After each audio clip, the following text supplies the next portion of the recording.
Good evening, everybody, and good morning to everybody who's listening on Monday morning. This is the Simple Handicap Week 8 recap show, as well as my initial reactions to the NFL Week 9 opening odds. If you're watching this video live, appreciate you stopping by for another live show. If you're watching this after the fact, there will be timestamps down below where you can jump ahead to any game for the recap. You can also jump ahead to the look ahead odds section.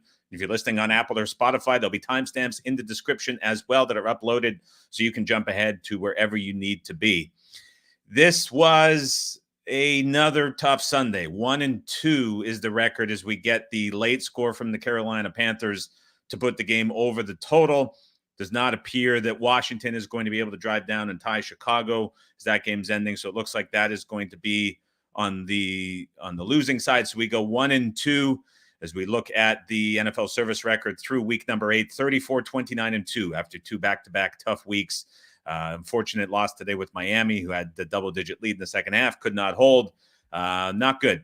Another week in a row as we go 1-2 after a bad one last week as well. So all that said, we look forward to week number 9, and we keep on going on to the midpoint of the NFL season. Let's get to the recaps before we get to the week 9 reaction. Starts off with the Detroit Lions winning 52-14 against the Tennessee Titans.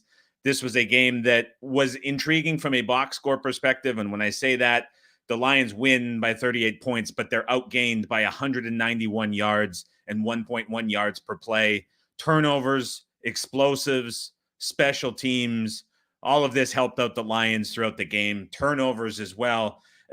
Everything was helping out the Lions that made this box score look incredibly one-sided and dominant. And I do not want to say that it was not, but with all that said, we're probably going to see adjusted scores officially come out tomorrow, and this is going to be closer to like a 10-point win than it was a 5-score win. So the Lions run 24 fewer plays, but the big thing is the explosives as you look at a net EPA per play advantage of 0.34 points and a plus 4% net success rate.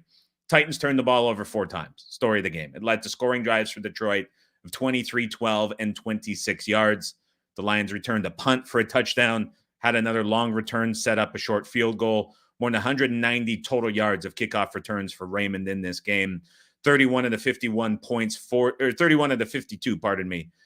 Detroit came off of turnovers and were special team aided drives. Lions didn't have to do a whole lot in terms of traditional offense because they just got short fields gifted to them all game long and were able to take advantage of them. The Titans did fail on 1st and goal from the 1. They fumbled inside the red zone in the second half. So again, in terms of that adjusted score being less than what this was made out, that is a spot where it was just a weird and kind of strange game in that perspective. And as dominant as it was from the Lions, it wasn't truly a 52-14 game, but still very, very dominant for the Lions. In terms of the lighting for the video, working off of the laptop right now as I'm fixing up the main computer. And so working on the lighting, just put it together quickly. It's been a busy Sunday. Good job. Ryan Paris says he's in mourning for the New York Jets playoff hopes. Well, that's a good way to put it. No, it is not a Halloween theme.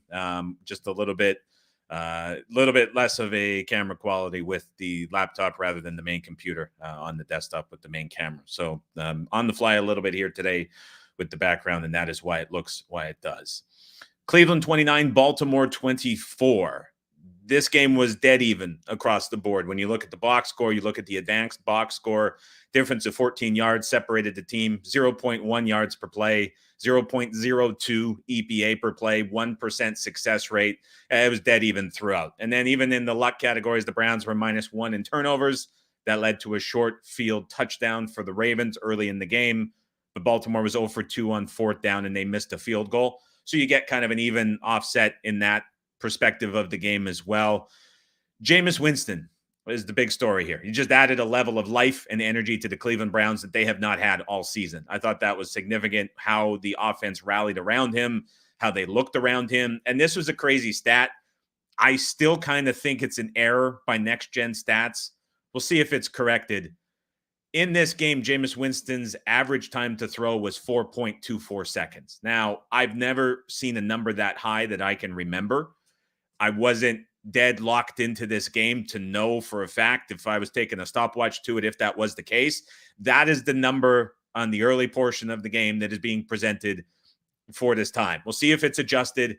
That's a crazy mark of time that he had in the pocket. I'd be curious from people watching the game, was it that long in the pocket for Winston in this game? I mean, that's pretty incredible if that was in fact the case and not a gaffe by Next Gen. He was able to get back and lead the Browns to the game-winning touchdown. Just under a minute left, he connects with Tillman from the 38-yard line of the Ravens to walk in for the touchdown. Ravens drive back with a chance to win it again at the end from just outside the Cleveland 25 and can't get a pass completed in the end zone. So it looked like a reset and refreshed Browns offense with the new play caller and a new quarterback. Nick Chubb had 16 carries, so the workload is increasing. Would expect him to be 100% next week. And you're probably looking at the first time all 5 projected offensive line starters for the Browns would be playing in this game as well. So as you look at this game and potentially the rebound here for the Cleveland Browns, interesting at the bottom of that division, how this looks going forward, but it's certainly in a 1-game debut sample size, looks really good. And there was also the comment in the chat from John, Hamilton drops the game-sealing interception, which set it up for Cleveland. And it sounds like we just had a miracle play in Washington as they win the game. I went away from it. I saw the Bears were up with 12 seconds left. Was it a kick return? Was it a Hail Mary? What was it? Hail Mary for Commanders. Ends up winning the game for Washington. Wow. That was from, looks like midfield on the completion. My goodness. What a way to win that game for Washington. 18-15 is the final. And it was, in fact, as I'm pulling it up right now, they got the ball back with 19 seconds left in the fourth quarter. Pass complete to Zach Ertz for 11 yards. Took their final timeout. Pass to the Washington 48 for 13 yards to McLaurin. And then deep middle, Noah Brown, 52 yards, touchdowns, no time on the clock. Washington wins 18-15. My goodness. And that is a play that breaks up any cover for the Bears. Obviously gets the cover for the Commanders. Wow, what a finish to that game. Have to change the banner on the fly. Whew, what a win.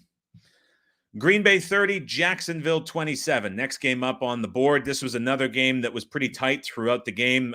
Green Bay loses Jordan Love, the key story we'll talk to in the second half. Jacksonville outgains the Packers 7.0 to 6.3 yards per play. And I thought that this output for Jacksonville on offense was quite impressive, considering that they lost 3 wide receivers and 2 offensive linemen. Perhaps a bit more damning for the Green Bay Packers defense in this spot. But it is, again, just another game that is cost for the Jags due to their defense. They give up 400 yards plus yet again this season. No defense has done it more. Green Bay goes up and down the field, but the Packers go just 2 of 6 inside the red zone. Love throws an interception at the Jags 6. Green Bay settles for field goals on drives that reach the Jacksonville 9 and 19. And so, again, similar to the Cleveland-Baltimore game, a game that was tight back and forth for the majority of the game. And you have a home team that perhaps deserved a little bit better here in Jacksonville, but it's just been the same story with this team all season long. The offense slowly beginning to overperform on a weekly basis, and on the defensive side, they're just not getting stops. They're not getting off the field. And even when the Packers had to go to Malik Willis, the Packers were still able to generate big plays. On the first series he came in, he leads the touchdown drive, albeit a short one. And then Josh Jacobs breaks off a big run, followed by another big completion to end up sealing the game on the final drive as well. So it was another game where the Packers were able to make do with both quarterbacks, and the Jags struggled because of their defense specifically. I don't know what the answer is, if any, for that defense going forward. Jacksonville injuries become very important to monitor, as does the status of Jordan Love. The Packers play Week 9 in a massive game in the division, but they have the Week 10 bye. And so the big thing to think about, I would say here, is as you're looking forward to next week's game, is what are you going to look at for an adjustment in this spot, trying to figure out if the Jordan Love injury, which was to his groin, is going to keep him out. The Packers are at home hosting the Lions. We'll talk about that in the look-ahead odds reaction. But if we think back to Week 1, the adjustment for Jordan Love in that game was 6 full points. So as we think about that number going forward, if he is out, because the Packers have a Week 10 bye following the Lions game, there's a decision to make. Do you rush back Jordan Love for the big division game next week, or do you sit him, have the extra week to recover during the bye, and come back fresh, hopefully, for the stretch run? But is it going to be a spot where now that Malik Willis has been seen, do you get less of an adjustment? Lots to talk about as we get to the look ahead section of the show in a couple of minutes. Houston 23, Indianapolis 20. Anthony Richardson at this point is the embodiment on field of boom or bust. I mean, this is another game that's just a crazy stat line. As you look at him finishing 10 for 32 passing, 16% below expectation, the worst mark recorded of the week so far. But what's interesting is amid these numbers, as we think back to last week in a similarly horrific performance from Richardson in the game that they won, the Colts were actually in a comfortable spot in this game. The score was 10-10 late first half, past the 2-minute warning. The Colts were starting deep in their own zone. Richardson throws just a terrible interception that sets up a 7-yard, 1-play scoring yard drive for the Houston Texans. But it's a couple series prior to that, you saw the boom side of Richardson where he connects with Josh Downs for a 69-yard touchdown pass. Now, I will say with Jonathan Taylor back in the offense, the run game concepts the entire game for Indy were quite strong, I thought. Taylor goes over 100 yards, and you see glimpses of how good it looked at times last year. We just haven't seen the Colts sustain that for 4 quarters. And as bad as this quarterback play has been for Richardson, this is still a spot where they're close and competitive in games. And so it's really hard to figure out what we're looking at. I think at this point you have to question if Joe Flacco, similar to the Browns last year, just elevates that floor. But then what are you getting from playing Flacco at this point with the resources you have tied into Richardson?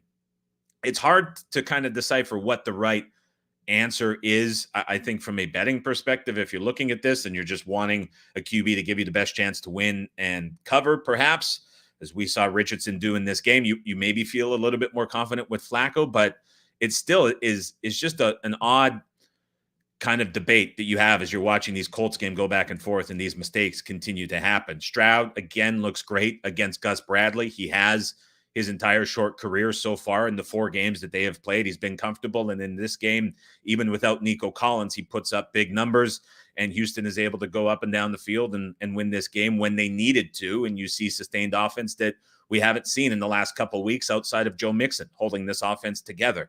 And so Houston outgains Indy when all is said and done by 0.5 yards per play and 60 total yards. Have to keep an eye for Nico Collins. Is it next week? Week 10 is the target. Of course, Stephon Diggs looks like he is lost for the remainder of the season for Houston. Another blow to this offense. Atlanta 31, Tampa Bay 26. The offensive curveball that we talked about all week on the podcast for the Tampa Bay Buccaneers, it worked, sort of. 432 yards of total offense despite not having Godwin nor Evans in the lineup. It looks, despite not having full personnel data yet, that the Buccaneers operated out of multiple tight end and running back sets at a much higher rate than perhaps expected. As you look at the box score, and there's 6 different guys with carries, Cade Otton's leading the way at the top of the receiver chart, other tight ends getting involved as well. 432 yards of total offense without wide receiver number 1 and 2 in what was dubbed to be a 4.5-point adjustment is very impressive for the Buccaneers despite the loss. But what did Tampa Bay in this game was the turnovers. Early in the game, there was the turnover on the first drive, a fumble, which led to a Falcons quick score to open the game. And then in the second half, when the game was still competitive and still tight, you have 2 costly interceptions as well as a turnover on downs. Completely stalls out the offense as Atlanta scores.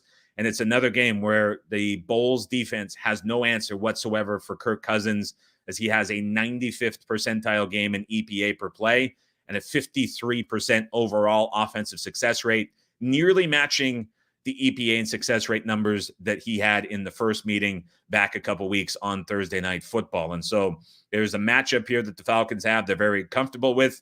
They're not going to get it again this season, but it was very impressive from Cousins and this Falcons offense doing what they needed to do when they were on the field.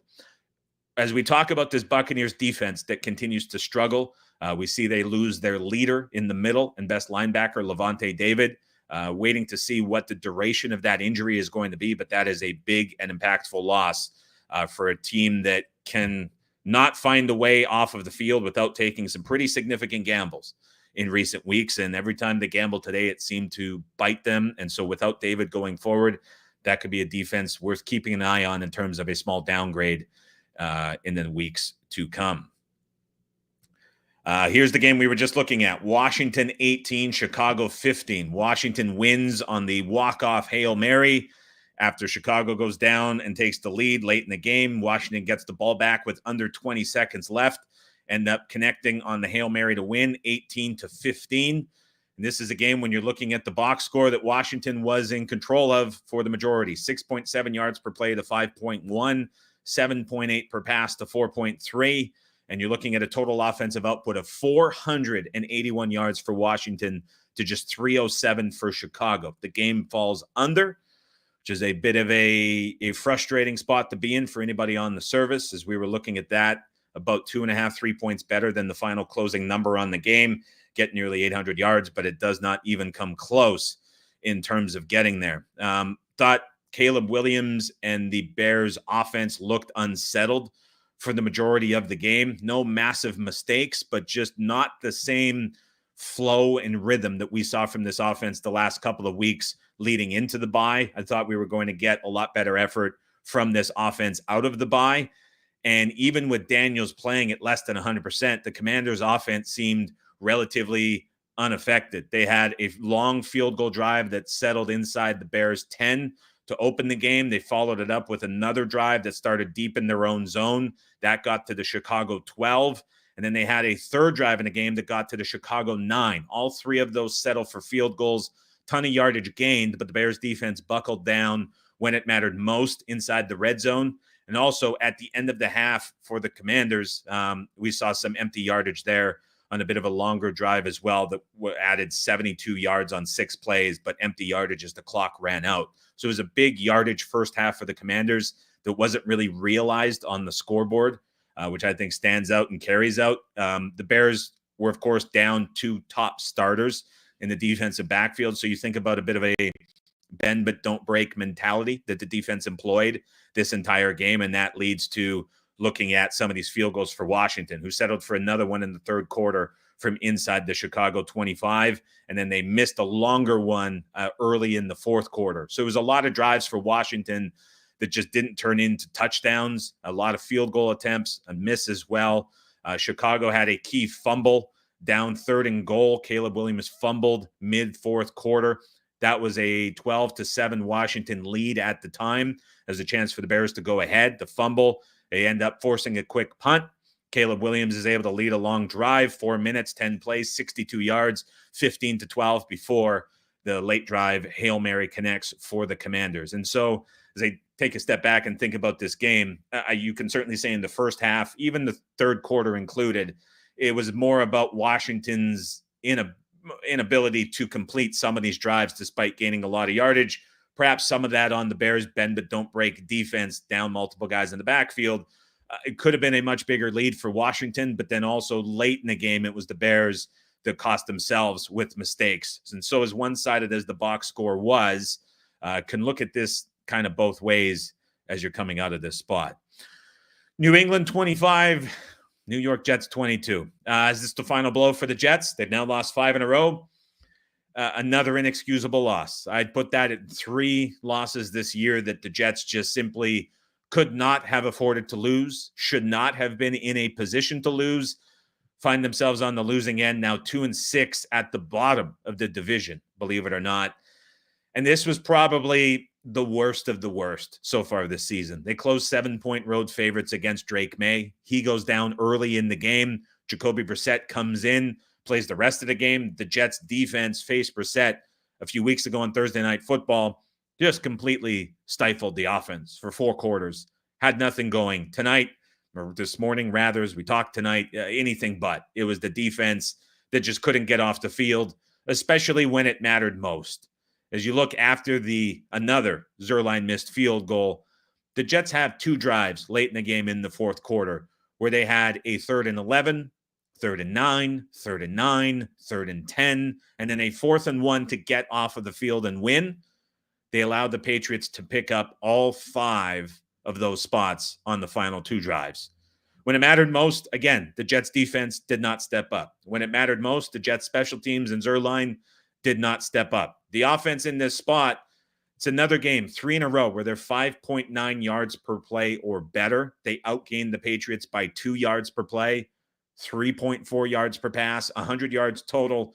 They finish a net positive 0.15 EPA per play and 8% success rate better than the Patriots. I mean, this has been a sweep for the Jets in all of the categories. Again, yet they scored 22 points, which is their highest in these 3 weeks, where they're putting up nearly 6 yards per play in these games.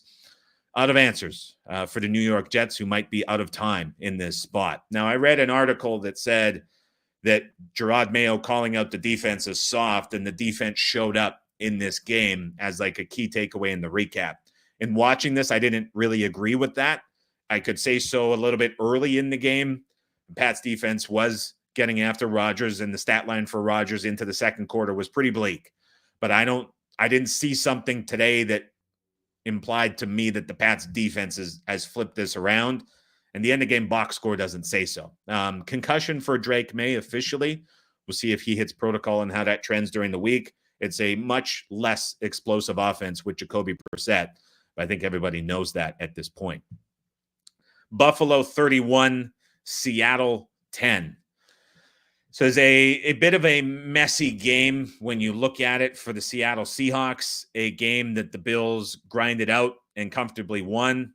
There was DK Metcalf missing for the Seattle offense, which was big, but I thought Geno Smith in this spot, 21 of 29 for 212, 7.3 yards, considering was about as good of an effort as you were going to expect. I think how dominant the Bills defense was against the run was quite telling, but it was just such a big advantage for the Bills against the middle of this Seahawks defense. And with the trading of the Mike linebacker late in the week and the switch at the position in the middle of the defense, which is so key late week, it's kind of a disadvantageous spot for the Seahawks defense that the Bills were really able to exploit.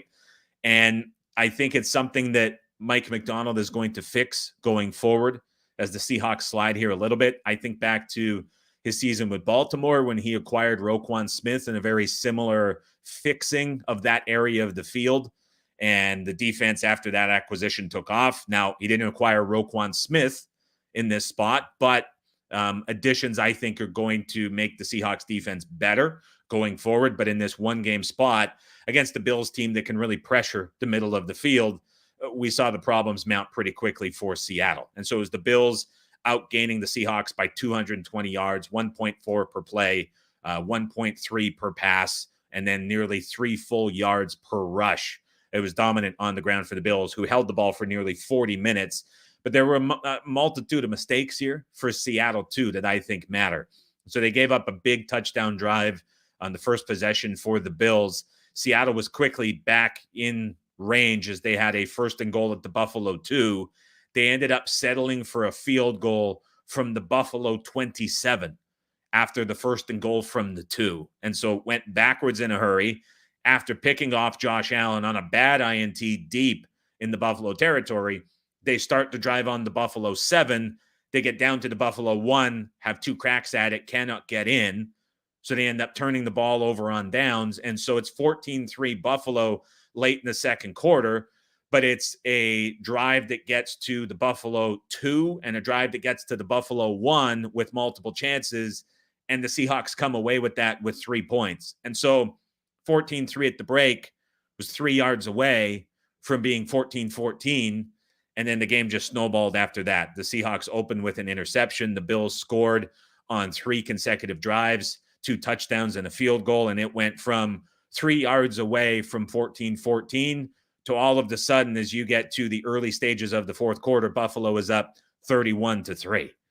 And the game took off from that perspective. And so there was a time where, I mean, late in the first half, you're looking at a game that very well could have been tied. And it just turned out to be anything but about 15 minutes later of real game time. And so a big swing in that game through the third quarter. Bills get away with the win and kind of a tricky spot on the road with some weather. We see Josh Allen kind of underperform a little bit in the passing game, specifically when faced in the elements, but it was still a very effective game for him. 24 of 34 for 283 and 8.3 per pass, but a couple misses and that ugly interception that he threw which set things up for the Seahawks. Kind of take away a little bit from the performance, which was all around quite impressive. LA Chargers 26, Saints 8. Another killer here is pick of mine this week was the over in this game. And I'm a little bit conflicted about what in the world we're getting from this Chargers offense in these games. I mean, it was another one that, similar to Monday Night Football, sure felt like it played to an over and just was never tight. I guess the Saints got down to the 3-yard line on the final drive and couldn't get in, but the Chargers put up 395 yards of offense on Monday Night Football in the game they lost that stayed under. In this game, they put up 378 yards of offense in a game that they win, but stays under and never really threatens the over. 5.9 yards per play, 7.3 per pass. Justin Herbert looked awesome again, but it is just another game for the Chargers with a big offensive output that doesn't result in a game going over. And so I'm kind of on the wrong side of these now with a couple bad reads in a row on these totals. And I'm seeing the box score and the style of play and Justin Herbert's level of play say one thing. And on the other side, I'm seeing the results and I'm seeing the account balance say another, not quite matching up. I don't know if that levels out. I don't know what we see, but it's another bit of a tricky one. The Saints go 2 of 16 on third down. Spencer Rattler gets benched. Jake Haener comes in for the final couple of drives. There's a missed field goal on a drive that he leads, and then the end of game, he leads 67 yards down in garbage time and is stalled out at the 3. The Saints finish with 8 points, but still put up 366 yards of total offense in their own right with 5.4 yards per play. Chargers had a red zone drive stall out, and the only time the Saints got into the red zone, they were unable to get it into the end zone. Not too much else to say from this game. Frustrating and a bit of an ugly loss on this total. Philadelphia 37, Cincinnati 17. Talk about a team that I've had highs and lows on and gone around with multiple viewpoints, and I think I'm having a tough time figuring out exactly what the Eagles are, and I think the entire film community is having a hard time figuring out exactly what the Eagles are as well. I mean, I'm watching this game, and at times it looks like Jalen Hurts is playing at an MVP level. And then at other times you wrap up the game and you go look at the box score and he's 16 for 20 for 236, 11.8 yards per throw. And it's another game where, like, numbers wise, not jumping off the page and blowing you away. The average is good. The explosive plays were great. Big touchdown to Devontae Williams, getting him back involved in a bit of a squeaky wheel narrative spot. He emerges along with A.J. Brown, who has another great game as well, 84 yards and 16.8 per catch. And then Hurts, when he needed to use his legs, very effective. And Barkley adds in a complimentary option in the ground game. And this looks like, again, it's the third week in a row that it's just a dominant box score for the Eagles. 397 to 280 total output, 6.7 per play to 4.8, 11.8 per pass to 5.8. Means just one-sided dominant, 4.1 yards per rush to 2.9. Clean sweep. Yet it seems like when you're watching it, there's a ceiling here with this team. I don't know. Again, they were my NFC pick to represent the conference in the Super Bowl. Here they are at 5-2, and I'm struggling to figure out exactly what we're getting. And so what's perhaps more intriguing to me in this game is trying to figure out what's real and what's not about the Bengals defense. We saw them struggle early in the season.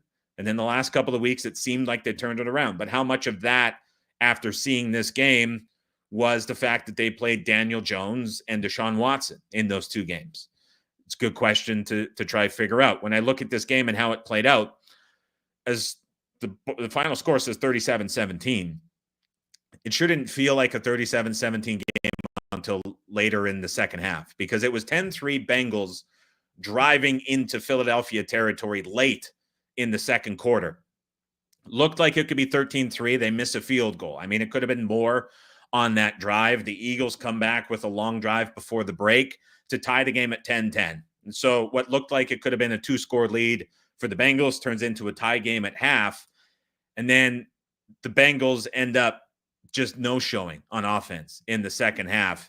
And the Eagles finish the game scoring on every possession from that point forward. Hurts finishes again 16% above expectation, his best mark of the season. The Bengals were stopped on 4th and 1 in the second half. They threw a pick and they fumbled to open the third quarter, and the Eagles just put the game away from that.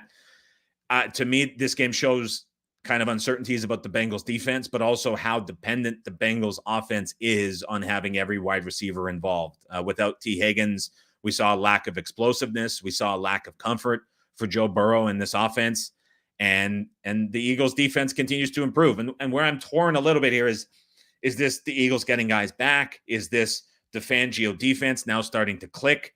Historically, it's taken 8 to 10 weeks in teams he's gone, with the exception of Miami. If you listen to the podcast last year, it was every single week. When's it going to click for Fangio and the Dolphins? When is it going to click for Fangio and the Dolphins? Is this it now clicking for Fangio and the Eagles? Another good question to try to figure out. It's a tricky team I'm struggling with a read on overall. Kansas City 27, Las Vegas 20. This is a game that certainly had point spread implications late, decided as this game closed. For the most part, right around Kansas City -8.5. And so after the Chiefs drive down on their second to last possession of the game, they score with just under 5 minutes left. Gardner Minshew leads a 13-play, 70-yard touchdown drive, scores on 3rd and 10 after picking up a 4th and 1, a 3rd and 9 on that final drive to get into the end zone. And the Chiefs do not cover, but they win against the Raiders. They stay unbeaten 7-0, 334 yards of total offense to 228, 4.9 per play to 4.1 overall, looking at 6.5 yards per pass to 5.6 and 2.8 per rush ineffective, but it's a clean sweep against 1.6 for the Raiders. Travis Kelce shows up, ends up catching a touchdown, something oddly enough he hasn't done in a long time. You're looking at DeAndre Hopkins targeted just 3 times, despite being labeled as playing more snaps than expected pregame. He was let out to have a bigger role, according to pregame interviews and some reports that came out early on Sunday morning. The receiver group for Kansas City from top to bottom: Kelce for 90, Worthy for 37, Justin Watson for 33, Samaje Perine for 30. This Chiefs team, every single week, continues to find ways to manufacture points despite not having so many weapons, despite trying to figure out what they are on offense. It's another season where it's just Mahomes figuring out a way with Reed to come up with ways to manufacture points, to get the ball in the end zone. And you think about all of these offensive struggles that the Chiefs have had. They scored 27 today, 28 last week against the 49ers, 26 on Monday Night Football against the Saints, 17 with the turnover at the 2-yard line against the Chargers. Could have very well been 24 plus. I mean, they just find ways to get the ball in the end zone. And even with these bigger numbers, as we saw, probably a ceiling today for what they perhaps should be laying on the road against the bottom tier team in the league. I mean, it just continues to be impressive week after week. And so as Hopkins potentially gets more involved, I think the ceiling only increases here for Kansas City. What I thought was interesting was a lot of the references to why Hopkins would be more involved this week were because the Chiefs did so much work on him preseason that they're almost more prepared to integrate him into the offense, which, aside from, say, Kadarius Toney, this offense hasn't had anyone come in midseason and making a big impact. And so if Hopkins can do that for this offense, and you're looking at the potential for Pacheco to return soon, there's some upside here for Kansas City as they go forward. So it is a win, but no cover for Kansas City. Final game up, Denver 28, Carolina 14. The only win for us, 1-2 on the week with our plays and releases. This game gets there late. Bryce Young isn't it. That's don't have to tell anybody that. There was, I guess, an element of the reset in this game to a little bit of an extent. 24 for 37 for 224. You thought after the first drive where Carolina goes down the field, I'm watching the game after they recovered a fumble, and I'm like, okay, here we go. Maybe this is finally it. Maybe everything clicks. They're up 7-0 with 7 minutes to play in the first quarter. Denver rattles off 28 unanswered points. And I would say the Panthers left a little bit on the field in the second half, turned it over on downs early on in the third quarter. Just an odd play call from Canales on that one. That sets up a short Denver touchdown, and then it's a pick at the Denver 11 on the next drive for Carolina. It's a pick inside the Denver end zone on the next drive, and then it's a 98-yard touchdown drive in less than 2 minutes and 13 seconds to get the over for Carolina to get to 14 points. Now, for Denver, it's another game where, again, Bo Nix, 28 for 37 for 284. But how much of this now for Denver is becoming quality of opponent, making their 5-3 look a lot better than it is? You think this week against Bryce Young with the quarterback change against the Saints, it's the quarterback change to Rattler.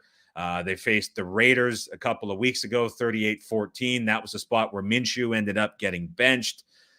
They faced a Steelers quarterback situation that was different earlier in the season. And so I think at 5-3, the Broncos kind of hitting a bit of the schedule lottery so far to date that is making them look a little bit better than they actually are. But then when you start to look at what they have coming up, you wonder how much this could potentially come back. Currently 5-3. You have games at the Ravens, at the Chiefs, versus the Falcons, at home, at the Raiders, against the Browns, who look improved, taking you into the month of December. Much different finishing schedule here for the Broncos coming up, currently sitting at 5-3. All right, let's catch up with a couple of questions before we get to the Week 9 look-aheads. If you guys have any questions, get them in the live chat. Would be happy to answer. 89 says, what up? Nothing went up today. That's for sure. 1-2 day, not good after last week's 0-4. It is a cold slide in the NFL the last couple of weeks. I haven't went back and looked at it officially. I do feel like last year around week 8, week 9 as well, we were trending right around even, and then it was the big run to finish the season. I'm going to have to check that. I'm hoping it's a sign of things to come this year and it clicks again, but this has been a bad 2 weeks to bring things back into a disappointing realm so far for the season, record-wise. Still slightly ahead, but not nearly enough. Bengals are done, says Phil Good. It's looking tough now at this point. It's frustrating from the offensive side of things after it looks so good for so many weeks. That was a tough one. H. Train says, Bears fan, I'm sick. I don't blame you for that. Randy suffered a tough one here. I had the Dolphins in my knockout pool. I had the Dolphins big. I had the Dolphins in my knockout pool. Said it 3 times because it probably hurts that much. That was a frustrating loss for the Dolphins as well. Lots of calls for Daniels Rookie of the Year. I would certainly think this sets him up, and this game is kind of having that moment. NB says Winston, most passing yards on Sunday. He has 22-1. Curious if that is still leading. I think it might be. Let me know if that's still in the running and still alive. Curious if it is. Danny says, as a Cards fan, I'm having a season I never imagined. It was good to see them get Marvin Harrison Jr. involved today. Bit of I'll call it an unofficial squeaky wheel, as that press conference he had that I talked about on the podcast late in the week was really bizarre. And so there seemed to be a big push for him to be involved today, and it certainly mattered as well. Ryan Way says, what's your interpretation of the Chargers defense, Adam? Are they looking overrated because of their opponents? Their EPA metrics are impressive. I like Jesse Minter as a defensive coordinator. I think he's getting rightful praise for what he has done. Something I'm struggling with strength of schedule-wise this year is just a lot of really bad teams. And so I feel like I can make a schedule argument for almost anybody. If we talk about the Chargers schedule, so week 1 was the Raiders with Minshew, who in theory has been benched. He's back again. Week 2 was the Panthers with Young, who in theory has been benched. Now he's back again via car accident. Week 3, it was the Steelers with Justin Fields. Week 4 was Mahomes. They actually struggled against Mahomes, but the scoreline says differently. And then the Broncos, it was Bo Nix. The Cardinals game was Kyler Murray, which, again, Arizona put up decent offensive numbers in that game. Top of my head, the Cardinals in that spot had like 330, 340 for total offensive yards. And then today they face Spencer Rattler and Jake Haener. So if you're thinking about Mahomes on one side of the schedule, they're facing 1, two, three, we'll call it 4 quarterbacks who are backups or have been benched so far of their 7 games. And the 2 times they stepped up, they struggled. Now, on the schedule, it's Jameis Winston, perhaps Will Levis, Joe Burrow, Lamar Jackson, Kirk Cousins, Mahomes, Baker Mayfield, Bo Nix, Jacoby Brissett, and then Minshew again to finish the season. So it's not like it gets significantly more difficult, but I think to this point, to some extent, as I know they rank high in EPA per play and success rate, there is something to say about the quality of opponent that they have faced making a big difference. And so I do think there's something to be said about it, but there is not a massive increase in difficulty going forward. So in theory, they should continue at this level. What surprises me the most is this offense. I mean, subjectively, I feel like they're starting every drive inside their 10-yard line. I mean, every time I'm looking at a Chargers game, they're just pinned back deep in their zone, and they're putting up big yardage numbers out of the bye. And it's clearly been an offensive shift. As even today, Herbert, again, over 30 pass attempts, just night and day from what they were pre-bye, making some amazing throws. And they really don't have their top wide receivers back yet. So it's a very tough team for me to figure out. Okay, let me pull up a sportsbook because again, I switched laptops and I'm looking at an odd screen that's not quite updated yet as I went live on the stream. So I'm just going to pull up the sportsbook account and go through the look ahead lines for what we're looking at and what is available. Again, this will be live reaction as we go through each and every game. Some of these may not be in rotation order, so bear with me for that one. I'm just going to go from top to bottom and what they have for the list as I'm looking at the games just to make sure that they all are all here, and it looks like they are. Okay, so we'll start off on these reactions, and I'll get the banner up for everybody who wants to jump forward with the timestamps to this section of the show. Thursday night football begins with I'm all jumbled up here, guys. Give me 1 second. Here we go. Okay, sorted and ready. 1 second. This is a stream and a half that we're looking at right now. All right, Thursday night football. Here we go. Houston on the road at the New York Jets. Houston goes from a 1.5-point dog on the look ahead to a 1-point favorite. Houston Texans able to hang on and get the win. The Jets struggle again. So Diggs looks that to me, non-contact is going to be a longer-term injury for Diggs. This is a game where Nico Collins is probably still a week early to return, especially on the short week. The targets for him were week 10. And so you're not going to get him back in this spot, albeit seems like every injury report has been fudged at this point. I don't know the confidence level here that one could have in the Jets, but boy, to be laying points with the Houston offense on the road is a tough spot down Diggs again. And it's basically a relatively struggling offense going on the road with Tank Dell and Joe Mixon and Dalton Schultz against the Jets. But if there's any level of effort of try or save the season and what's left of it and stay alive, this is probably a spot where you see the Jets take money if this gets much higher, would be my impression. But I don't know what we're getting out of the Jets effort-wise anymore. I just don't. As we go to Sunday, New England on the road at the Tennessee Titans. Titans were 3.5-point favorites on the look ahead, which is crazy. This is down to 3 minus 105. Also seeing 3 minus 115 showing on the board with a total from 38.5. Sitting at 39.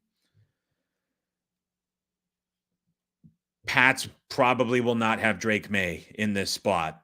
Tennessee had a I don't want to say very because it was not competitive. I mean, call it what it was. It was a bad special teams game. It was a bad offensive game with a ton of turnovers that made that scoreline. It wasn't a true, if you will, 50-point outburst for the Lions. And the Titans offense did put up some pretty strong numbers against the Lions defense, which rates out pretty high, certainly higher than New England. So there is a thought here, I think, that could say that the Titans offense could replicate some level of that success against this Pats defense, which I don't believe turned things around against the Jets, despite what a post-game analysis column from a reporter suggested that it did. Now, this is probably a game where there is some level of QB uncertainty in some of the post-game stuff for Tennessee. I saw calls for Will Levis to come back and start. Tough to do much here, not knowing which quarterback you're getting on either side. LA Chargers on the road at the Cleveland Browns. This was 4.5 on the look ahead for LA. It is now down to -2.5.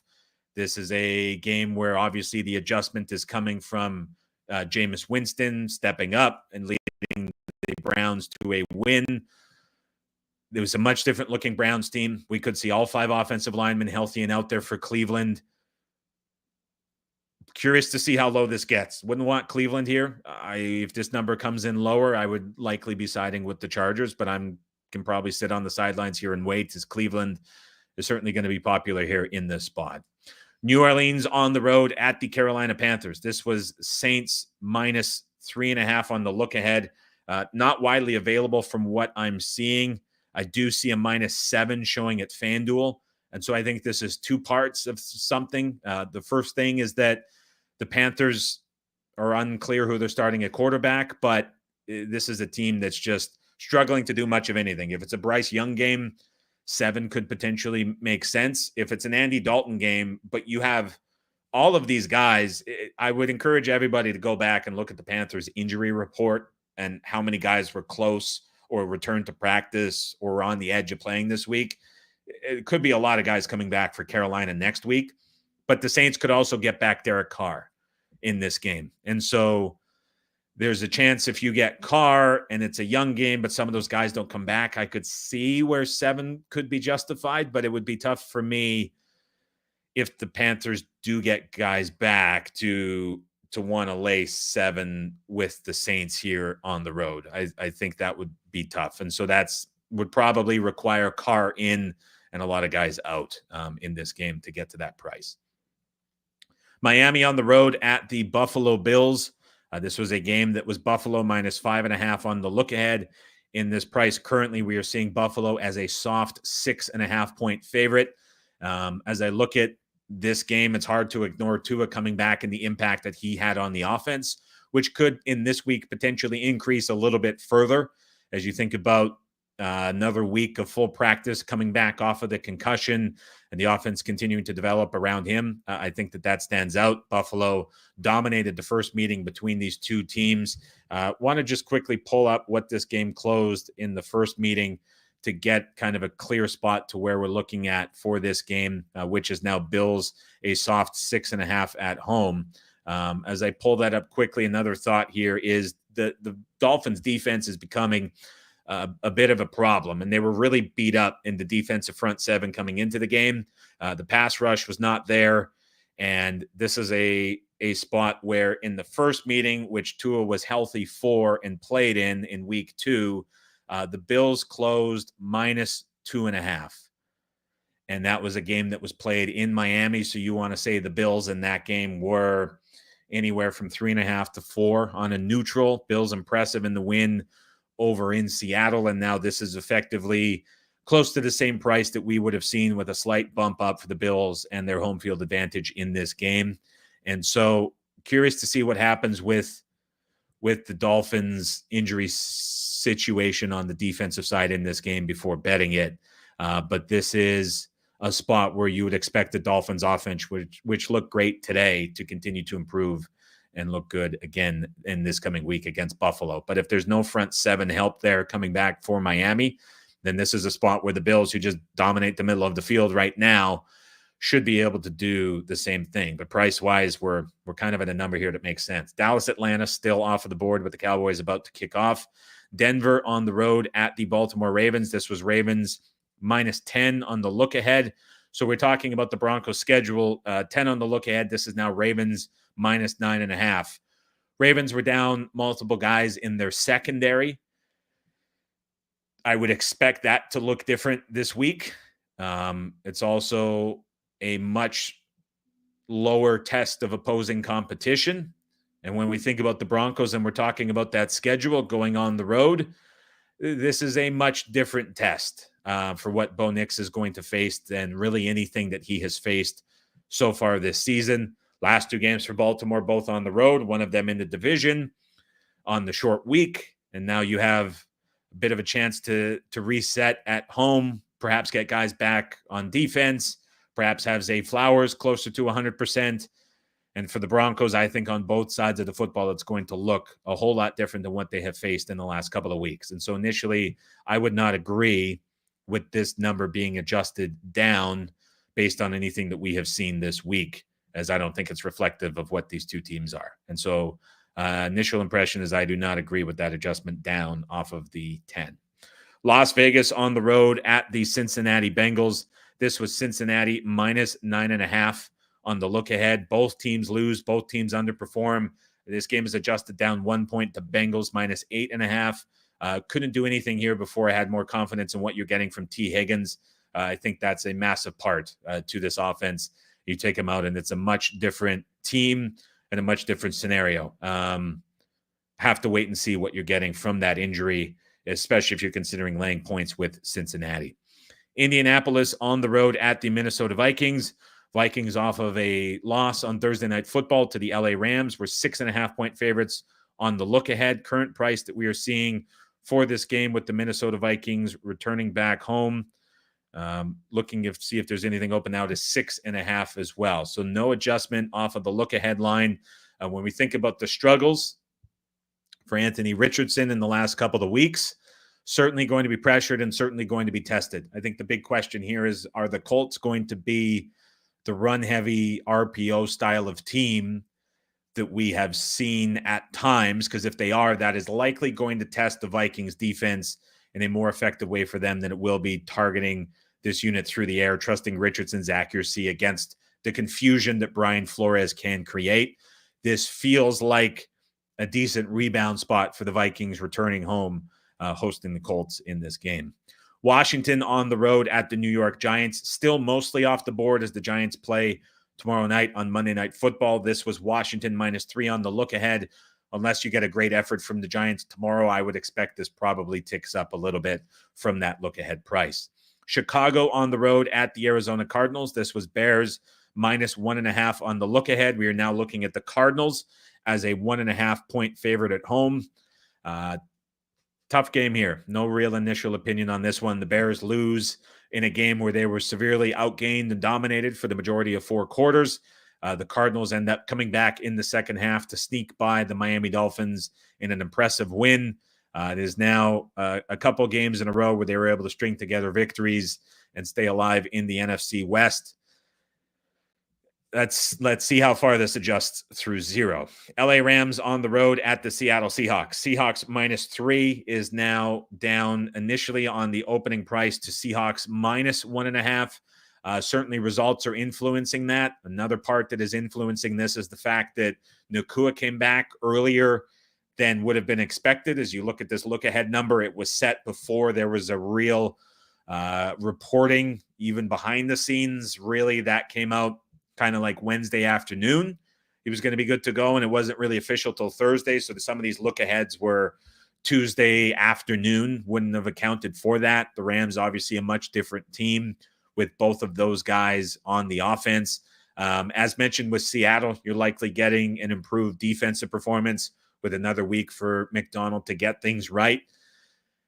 What's really been impacting the Seahawks, if you think about their run of games, has been facing teams that have kind of lined up and were willing to bully them a little bit from heavier personnel. Like I think about the Seattle game against Detroit, where Jared Goff had the perfect game, but he didn't have to do a whole lot of anything. I think about the game against San Francisco, similar scenario where they just comfortably lined up and made everything easy in the passing game. And I even think about the game today with Buffalo, very comfortable on the ground for them when they needed it. And it just opened up a lot of easy opportunities for Josh Allen. And in this matchup, the Rams are going to attack the defense in a very different way. And I wonder if we see McVay throw a bit of a curveball as he did a few weeks ago that was forced by injury, where he went to more heavier personnel looks and tested things a little bit more in a different way. I feel like if he plays traditionally here, as he has, you're probably looking at potentially a less effective game plan than mixing some things in. And so I think back to some of the preseason interviews where McVay was really frustrated that McDonald was a head coach in the division. And this is now the first meeting of the two guys this season in division. It's like McVay has been waiting for this spot. And with the extra time to prepare, it's a pretty intriguing matchup with Stafford and how that offense looked attacking Minnesota in that blitz with extra time to prepare. And so this is a pretty significant game, obviously for both teams, but I do think that McVay has the opportunity here to throw a bit of a curveball to catch McDonald off guard, who's still trying to figure things out on offense. Now, DK Metcalf is going to be back. All of that said, initially would be my initial take is, even with the adjustment, it's perhaps a touch short for the Rams, but there's not a lot of conviction behind that. I have that McVay curveball that he has perhaps waiting here in the back of my mind that he could introduce in this spot as Seattle's figuring things out. Detroit, Green Bay. So this is the big one. We were looking at Packers pick'em. Some places have opened this game up and they're showing 4. Now, again, that's not a true opener by any means. FanDuel still off of the board. A lot of the early places still off. The adjustment for Love in the first game he was injured was 6 points. So are we going to see Lions -6 on the road against Malik Willis potentially? Lots of time for the week for the Packers to play this out how they want to. You're going to get a lot of misdirection from LaFleur on who was able to play and who was not. He's probably going to milk this as much as possible. So let's see what we get for a number and who's able to hang anything in this and when. Jacksonville on the road at the Philadelphia Eagles. We were looking at this game, Philadelphia -6.5 at home. This is now Eagles -6.5 still. Look, the Jags lost potentially. We have to wait and see the injury report. But Brian Thomas, Christian Kirk, 2 offensive linemen. There's a chance that the Jags offense, who performed well, albeit without those guys, are missing some key weapons here. And so if there's any truth to what the Eagles are doing, you would expect this to be a spot where we see this touch 7 just based off the Jags injuries. If we get any kind of early week reporting, I mean, this could be bad for the Jags. We just saw the Bucs team downgraded 4.5 points after losing Godwin and Evans. Kirk and Thomas are certainly not on that same level, but what's the loss there? At least 2 points if they're both unable to play. What do you do if that's combined with Sheriff and Cleveland both not being able to play as well on the offensive line?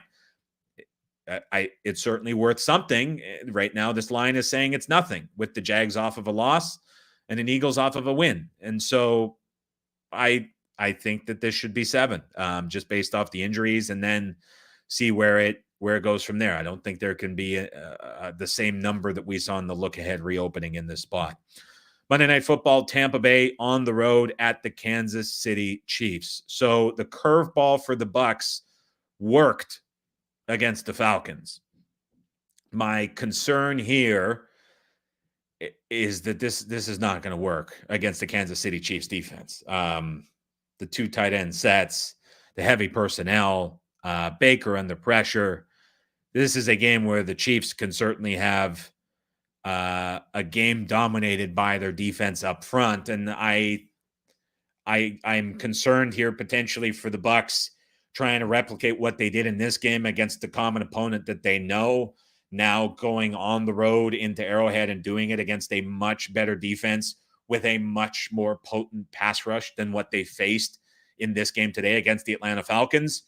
And with the changes that are now out there and being shown on tape, you now know what's coming from the Bucs personnel packages. And it's not like there's another counter for Tampa Bay off of this. This is, again, 6. This was 10 on the look ahead. It is adjusted down to 9.5 as the Chiefs do not cover. And the Buccaneers, I think, impressed and looked better. But I don't expect the Buccaneers without Evans and Godwin to look at the level that they did today again, as long as those guys were out. I think that was the best possible offensive performance that you could possibly have out of what the Buccaneers have on personnel right now. And it's only going to come down from that. And to me, the Chiefs are an offense that probably gets incrementally better as the season goes on. So tough spot here for the Bucs. Lavonte David, that injury would be quite significant too, when you consider his leadership and role on that defense in the middle of things as well. And where are the Chiefs attacking right now with all those tight ends? It's right in the middle of the field where David plays. So initially some bad looks here matchup wise for the Buccaneers. Lines are getting very tight. No question about that, especially as the weeks go on and the week progresses. It is getting very tough to find a whole lot on the board. And I think these initial openers reflect a lot of that too. A lot of injury noise in a lot of these games as well, which makes it difficult. Just to recap the injuries that I saw at a high level. Cleveland, Denzel Ward, second concussion of the season. JOK as well. Their best linebacker was carted off and stabilized for what was a scary looking neck injury. And so as I think about kind of that going forward, especially in this game against the Chargers, that's two concerning injuries on that defensive side of the football. Mentioned Lavonte David, mentioned Drake May, mentioned the injury issues in Jacksonville, mentioned Diggs in Buffalo, Jordan Love, obviously impactful too. Derek Carr could be the returnee at quarterback for the Saints this week, as it was his projected target for return. And in Minnesota, as we talked about them at home against Indianapolis, they should get back TJ Hawkinson, who was very close to playing on Thursday Night Football. Now with a few extra days to get back into it, was activated last Friday to keep his season alive as well. So that could be something to watch too for a Minnesota Vikings offense that can add another weapon. All right. If you enjoyed anything in the podcast, you found something useful, you want to hit the subscribe button or leave a thumbs up on the way out. I know the last 2 weeks have not been good. Midpoint of the season. Let's hope for a great second half as we go forward. And again, an update on the season, 34-29-2. The record for the NFL service, 34-29-2. Nothing else pending for the week, which finishes 1-2. Hopefully a release or two tomorrow morning or perhaps Tuesday morning as we get a little bit more injury discussion, as we have a conference call coming up to discuss everything that we are looking at in week 8. So if you're interested in the releases and seeing more, head over to raspicks.com/NFL for all of the info. Appreciate everybody for stopping by. We'll talk to you bright and early again on Tuesday morning.